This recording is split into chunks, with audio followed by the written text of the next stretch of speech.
Ona picha na press release ya waziri na wajumbe wengine wa Tanzania ambao wamemtembelea Baba Mtakatifu huko Vatican kuelezea kilichotokea Tanzania na lakini kuomba maombi pia.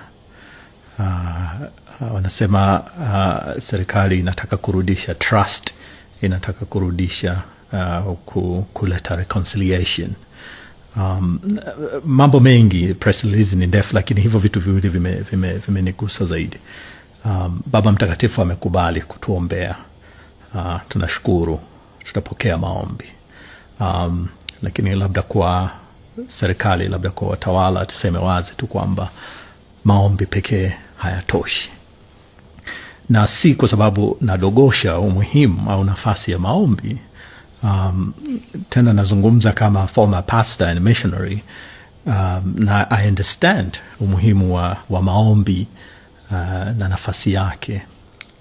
Lakini kama kweli tunataka kurudisha trust, kama kweli tunataka kuleta reconciliation, njia zake, the steps are very clear. Na bahati mbaya hakuna ujanja if we really want to achieve that. Mamlaka lazima ziombe radhi, ziombe msamaha wa wazi na wa dhati kwa wananchi, kwa sababu wananchi ndio walikosewa, wananchi ndio walipigwa, wananchi ndio waliumizwa, wananchi ndio waliuawa, wao ndio walitendewa. Lazima pawepo na high level msamaha, radhi. Kuna wananchi ambao hawajapewa bado miili ya ndugu zao kuwazika, haijapatikana. Warudishiwe miili yao, wazike, wawastiri ndugu zao kwa namna inayopaswa.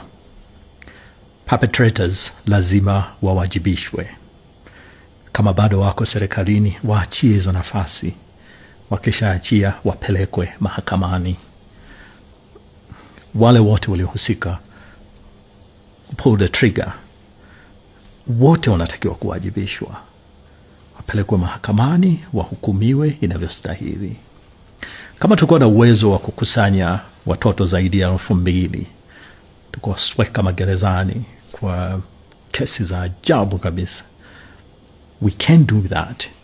Kwa security officers, will you pull the trigger, wakaua watu. Kama tuliweza kuwakusanya watoto wote hao nchi nzima na kuwapeleka, tulikuwa na uwezo wa kuwapata mmoja mmoja, tunaweza kuwapata wahusika wote na tukawapeleka mahakamani, wakashtakiwa, wakahukumiwa. The process, the steps za kurudisha trust, za kuleta reconciliation, ziko very clear. Tunaweza tukafanya vitu vingine vyote, tukazunguka, tukacheza, tukafanya hichi, tukaweka hivi. We will never achieve that. I don't know, trust or reconciliation kwa maigizo. No, we will not. There's no shortcut to that. Lazima tufate steps na hasa uwajibikaji. Hapo ndipo tutaleta reconciliation. Hapo ndipo tunaweza kuanza kurudisha trust kati ya wananchi.